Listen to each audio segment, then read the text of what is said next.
कैसे हो? मैं हूँ आपकी हिंदी की टीचर भारती सरोदे। नमस्ते बच्चों। कोविड-19 के इस मुश्किल दौर ने हमें अपने घरों में रहकर अपना कार्य करने के लिए मजबूर कर दिया है, लेकिन बृहन्मुंबई महानगर पालिका ने आपके लिए इस चैनल के द्वारा पढ़ने का अवसर दिया है। इस चैनल द्वारा आपके लिए वीडियो बनाए जाते हैं जिसमें आपका पाठ, उसका शीर्षक तथा उसके नीचे दिए गए स्वाध्याय सभी दिखाई देंगे, जो आप घर बैठकर ही अपना अध्ययन पूरा कर सकोगे। तो चलिए आज हम एक नए पाठ की ओर जाते हैं।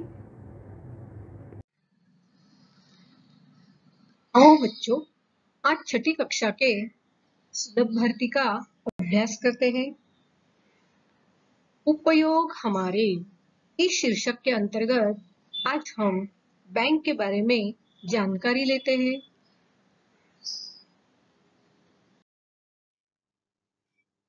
देखो, ये है बैंक का चित्र। आपको चित्र में क्या क्या दिखाई देता है, ध्यान से देखना। मैनेजर की केबिन है, सूचना फलक है, पूछताछ की खिड़की है, बचत खाता की खिड़की है, कैशियर की खिड़की है। इस तरह अलग अलग खिड़कियां यहाँ दिखाई देती है। बैंक की रक्षा के लिए सुरक्षा रक्षक भी तैनात है।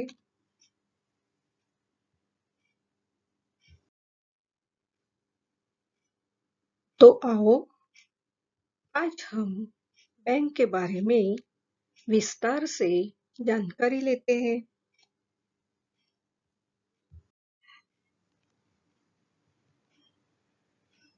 ये देखिए, ये है कुछ बैंकों के नाम। आपने बाजार में जाते हुए, गांव जाते हुए, स्कूल जाते हुए कहीं ना कहीं किसी बैंक का नाम जरूर देखा होगा।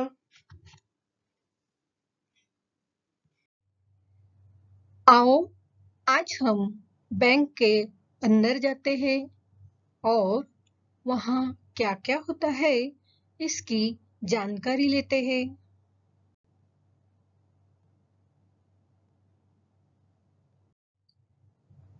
देखो, बैंक में बहुत सारी खिड़कियां होती है। हर खिड़की पर अलग व्यवहार किया जाता है। चलो आज हम प्रवेश द्वार से बैंक में आ गए हैं। आते ही मदद कक्ष हमें दिखाई देता है। ये बैंक का कैश काउंटर नंबर 1 है। ये दूसरा कैश काउंटर है। इस खिड़की पर एनईएफटी तथा आरटीजीएस किए जाते हैं। ये बैंक का कार्यालय जहां समाशोधन किया जाता है। यहाँ चेक भरने की मशीन रखी हुई है, कैश भरने की मशीन, पासबुक प्रिंटिंग करने की मशीन। ये है ब्रांच मैनेजर की केबिन। उसके बगल में उपनिबंधक की केबिन। कुछ बैंकों में लॉकर की सुविधा होती है, तो यहाँ बैंक के लॉकर है। बैंक सुरक्षितता का इंतजाम इस रूम में किया जाता है। ये डिपॉजिट करने की खिड़की है। यहाँ लोन मिल सकता है, ये लोन डिपार्टमेंट है। ये बैंक कर्मचारियों की खाना खाने की जगह है। यहाँ बैंक स्टाफ तथा अफसर इनकी मीटिंग होती है। अगर किसी से आपको मिलना है तो प्रतीक्षालय में बैठकर उसकी आप प्रतीक्षा कर सकते हैं। यहाँ नया खाता खोलने की जगह है। साथ में ही केवाईसी के पेपर्स, कागजात यहाँ लिए जाते हैं। यहाँ ग्राहकों को बैठने की जगह है। यहाँ भी ग्राहकों को बैठने की जगह है। ये तो बैंक का केवल एक मानचित्र है। हर बैंक के लिए जैसी जगह उपलब्ध हो उस जगह में ये सारे डिपार्टमेंट एडजस्ट किए जाते हैं, रखे जाते हैं। लेकिन हर बैंक में इस तरह की अलग-अलग खिड़कियां उनके जगह के अनुसार होती है। देखो, सबसे पहले हमें बैंक में खाता खोलना होता है। इस फॉर्म को भरकर उस पर हमारी फोटो चिपकानी होती है। इसके अलावा हमारे पहचान पत्र, घर का पता आदि की जानकारी देने वाले सबूत की जेरॉक्स कॉपी देनी होती है।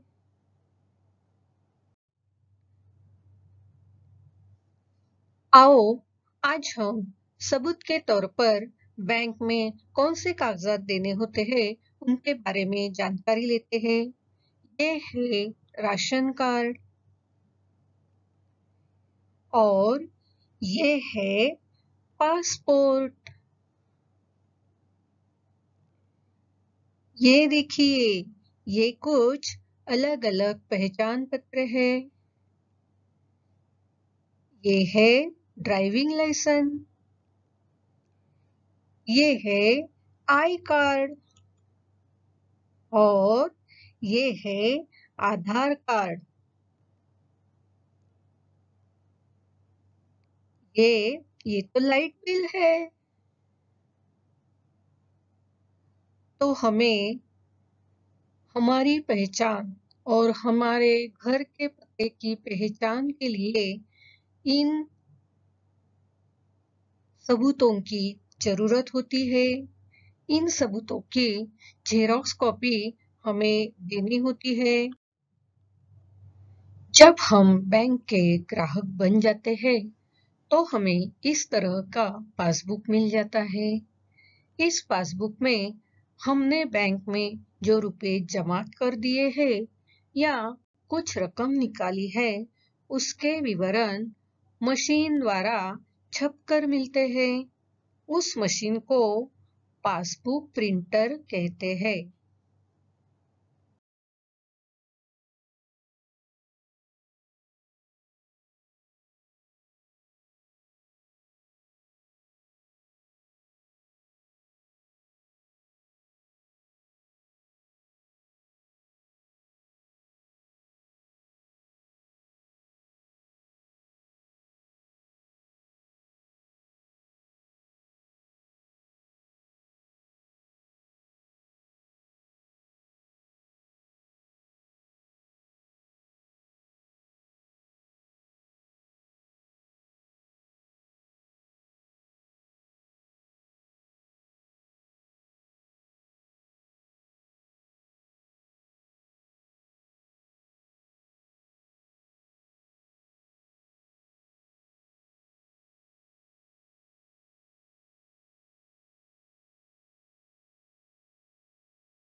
देखो, जब हमें बैंक में रुपए जमा करने होते हैं, तब यह स्लिप या रसीद भरकर साथ में रुपए जमा करने होते हैं। इस स्लिप में हमारा नाम, खाता नंबर, तारीख और साथ में रुपयों का विवरण देना होता है, जैसे कि 100 के कितने नोट है, 500 के कितने नोट है इत्यादि। ये देखो, ये अलग सी स्लिप है। हमारे खाते में जमा रुपए निकालने के लिए ये अलग से स्लिप भर कर देनी होती है। इसमें अपना नाम, खाता नंबर, तारीख, कितने रुपए निकालने हैं यह अक्षरों में और अंकों में लिखना होता है। अंत में हमें हस्ताक्षर करना होता है। हमारे हस्ताक्षर को कंप्यूटर में जांच करने के बाद ही हमें रुपए मिलते हैं। अपने खाते से रुपए निकालते वक्त हमारा नंबर आने तक हमें इस तरह का टोकन दिया जाता है।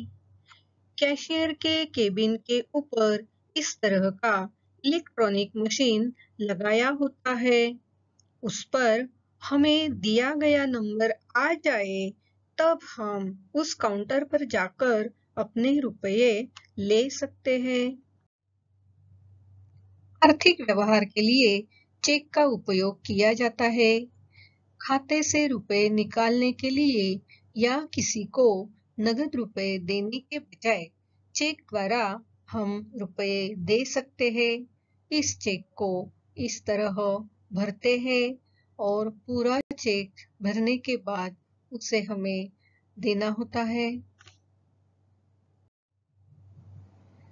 अपने खाते से दूसरे के खाते में रकम ट्रांसफर करनी हो तो बैंक में आरटीजीएस तथा एनईएफटी की सुविधा होती है। यह काम बहुत कम समय में हो जाता है। इस व्यवहार के लिए बैंक द्वारा मामूली सी रकम ली जाती है। कभी-कभी हमारे पास कुछ रुपए बच जाते हैं। इस रुपयों की हमें कुछ महीनों या कुछ सालों तक अगर जरूरत ना हो तो वह हम बैंक में फिक्स डिपॉजिट के रूप में रख सकते हैं। फिक्स डिपॉजिट में रुपए रखने से बैंक हमें ज्यादा ब्याज देती है। फिक्स डिपॉजिट की हमें रसीद मिलती है। उसकी अवधि समाप्त होने पर हमें ब्याज सहित रकम मिलती है। इस रसीद को हमें संभाल कर रखना होता है। फिक्स डिपॉजिट में रुपए रखने से वह दिन ब दिन बढ़ते जाते हैं। देखो, बैंक के कितने प्रकार के लोन होते हैं। बैंक हमें कई प्रकार के लोन देती है। जैसे कि अगर आपको घर लेना है तो घर लेने के लिए होम लोन,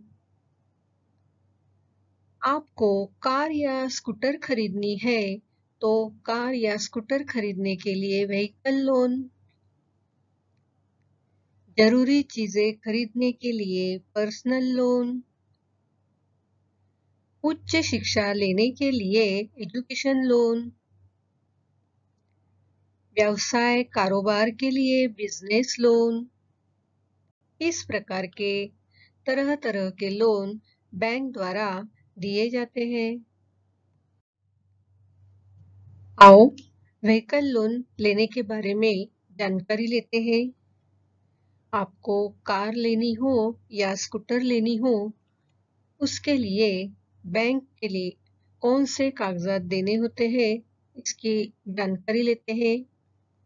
पहला है पहचान का प्रमाण, जैसे कि PAN card, passport, driving licence आदि। दूसरा है वोटर आईडी कार्ड, पासपोर्ट जैसे पते का प्रमाण, एज प्रूफ देना होता है, आपकी फोटो देनी होती है, कार या स्कूटर के कागजात देने होते हैं, आपकी 3 महीने की सैलरी स्लिप देनी होती है। 6 महीने का बैंक स्टेटमेंट, आयकर रिटर्न जैसे आमदनी के सबूत देने होते हैं। कुछ कंपनियां कार के इंश्योरेंस की कॉपी और ड्राइविंग लाइसेंस के बिना लोन फाइनल नहीं करती है। होम लोन आमतौर पर घर, फ्लैट खरीदने के लिए, प्लॉट या कंस्ट्रक्शन और उसके रिनोवेशन के लिए होम लोन लेते हैं। कई बार होम लोन मकान को बढ़ाने या रिपेयर करने के लिए भी लिया जाता है। आप अधिक से अधिक कितना लोन ले सकते हैं, यह बात आपके आमदनी के ऊपर निर्भर होती है। किसी मकान या फ्लैट की कीमत का 10 से 20% तक का डाउन पेमेंट आपको करना होता है। इसके बाद प्रॉपर्टी के वैल्यू के अनुसार 80 से 90% तक लोन आपको मिल जाता है। इसमें रजिस्ट्रेशन, ट्रांसफर तथा स्टाम्प ड्यूटी जैसे चार्ज भी शामिल होते हैं। होम लोन पर कर्ज देने वाली बैंक लंबी अवधि के लिए आपसे काफी ब्याज वसूलता है, इसका जरूर ध्यान रखें। होम लोन लेने के लिए कौन से कागजात चाहिए, आइए इसके बारे में जानकारी लेते हैं। एप्लीकेशन फॉर्म, डॉक्यूमेंट की चेक लिस्ट के मुताबिक सभी पेपर्स जो बैंक द्वारा दी जाती है लिस्ट, आपकी फोटो, आइडेंटिटी और residence proof, salary slip, form 16 या आयकर रिटर्न के साथ बैंक का पिछले 6 महीने का स्टेटमेंट। होम लोन देने वाले कुछ संस्थान लाइफ इंश्योरेंस पॉलिसी, जिसे LIC कहते हैं, शेयर के कागजात, NSC, mutual fund unit, bank deposit या दूसरे निवेश के कागजात भी गिरवी के तौर पर मांगते हैं। एजुकेशन लोन, एजुकेशन लोन किसे मिल सकता है? भारत में पढ़ाई या उच्च शिक्षा के लिए विदेश जाने वाले छात्र लोन ले सकते हैं।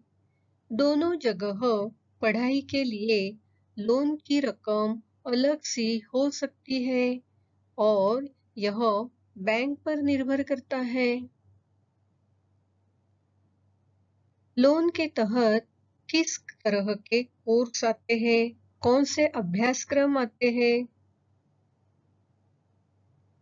लोन लेकर फुल टाइम या पार्ट टाइम या वोकेशनल कोर्स किए जा सकते हैं। इसके अलावा engineering, management, medical, hotel management और आर्किटेक्चर आदि में ग्रेजुएशन या पोस्ट ग्रेजुएशन की पढ़ाई के लिए लोन लिया जा सकता है।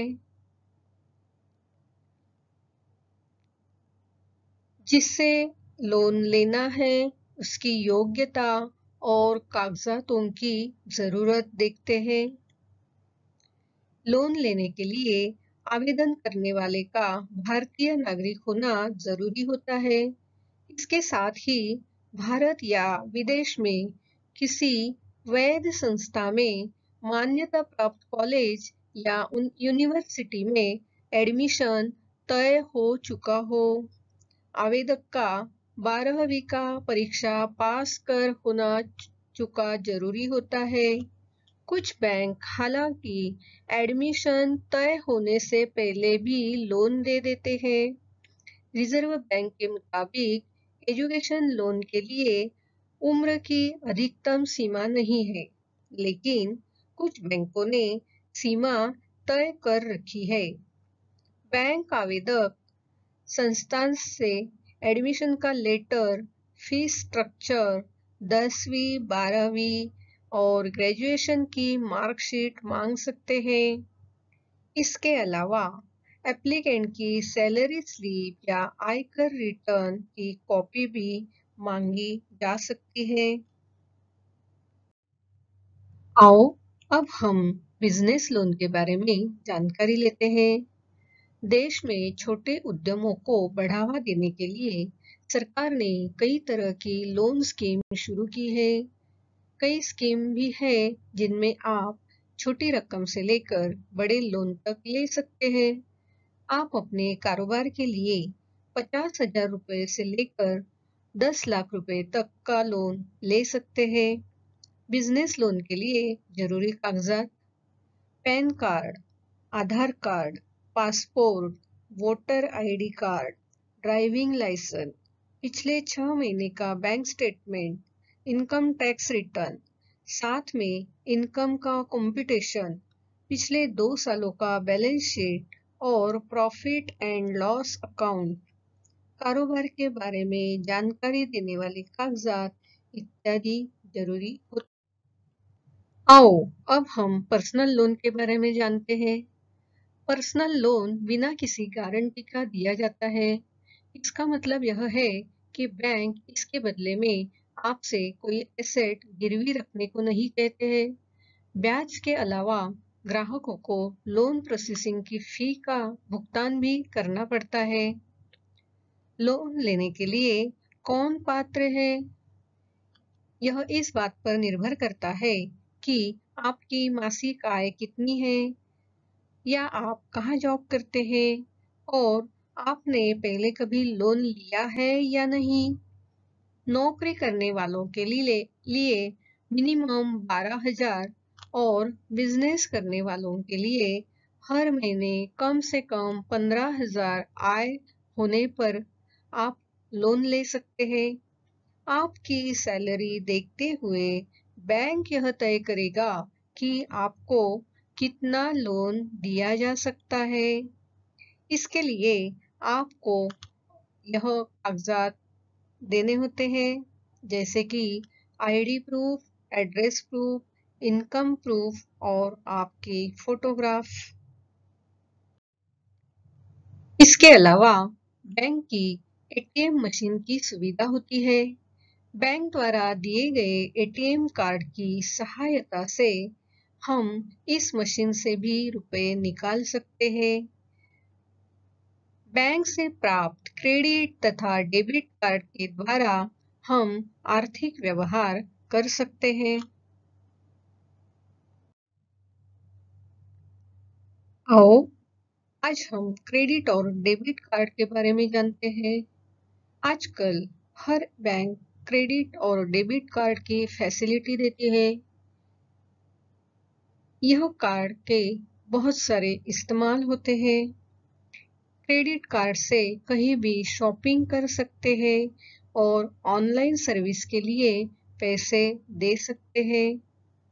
क्रेडिट कार्ड ऐसा कार्ड है जिसमें हमें कुछ लिमिटेशन दी जाती है। जैसे मान लीजिए आपको महीने के लिए 20,000 रुपए की लिमिट दी गई है, तो आप चाहे तो इतने पैसे की शॉपिंग या सर्विस खरीद सकते हैं और फिर 1 महीने के अंदर इस पैसे को बिना एक्स्ट्रा चार्ज दिए हुए चुका सकते हैं। ये पैसे क्रेडिट कार्ड प्रोवाइडर देते हैं, जिन्हें हम बाद में उन्हें चुकाते हैं। डेबिट कार्ड हमारे अकाउंट में जमा पैसे से ही इस्तेमाल करते हैं। अकाउंट में जितना पैसा बैलेंस के रूप में होगा, उसी का इस्तेमाल हम कर सकते हैं। बैलेंस खत्म होने के बाद इसका प्रयोग नहीं हो सकता। तो देखिए, बैंक कितने सारे व्यवहार करती है जो लोगों के लिए बहुत आसानी से उपलब्ध है। बैंक अपने कस्टमर के लिए अकाउंट शुरू करवाना, अकाउंट से जुड़े चेक को इशू करना, डिपॉजिट के पैसों को लेना, कस्टमर के लिए चेक की व्यवस्था करना। दूसरे शब्दों में कहे तो यह एक ऐसी संस्था है जो सरकार द्वारा प्रमाणित होती है, जो लोगों के पैसे जमा करती है, ब्याज चुकाती है, चेक को क्लियर करती है, लोन भी देती है। इसके साथ ही जो ट्रांजैक्शन किए जाते हैं इसका संचालन करती है। ये बैंकिंग सेक्टर की सबसे आम यानी कॉमन सेवा है। कोई भी कभी भी अकाउंट खोल सकता है। आप saving account, current account, deposit account, इनमें से कोई भी अकाउंट खोल सकते हैं। प्रत्येक देश में कई प्रकार के बैंक होते हैं। बैंकों का वर्गीकरण उनके काम के हिसाब से किया जाता है। बैंक के अनेक प्रकार होते हैं, जैसे कि schedule bank, non schedule bank, commercial bank, cooperative bank, public sector bank, private sector bank, foreign bank, urban bank, rural bank आदि। लेकिन आजकल इसे छोड़कर अभी पेमेंट बैंक का तरीका भी बड़ा ही लोकप्रिय हो रहा है। तो आज हमने आओ बच्चों, इस पाठ पर आधारित स्वाध्याय हम देखते हैं। आपने आज बैंक के बारे में जो जानकारी ली है उसे अपने शब्दों में लिखना है। बैंक के बारे में अपने शब्दों में जानकारी लिखो। अगर आपको मौका मिले तो अपने माता पिता के साथ बैंक जाओ और वहाँ किस तरह का काम किया जाता है अपनी आंखों से देखो और समझो। बैंक में अनेक फॉर्म होते हैं। उन फॉर्म को बैंक से अनुमति लेके घर लाओ, उन्हें पढ़ो, बड़ों से पूछकर उसे भरने की कोशिश करो। अगर आपको मेरा ये पाठ पसंद आया हो तो जरूर लाइक कीजिए। मेरे इस पाठ को ध्यान से सुनने के लिए धन्यवाद।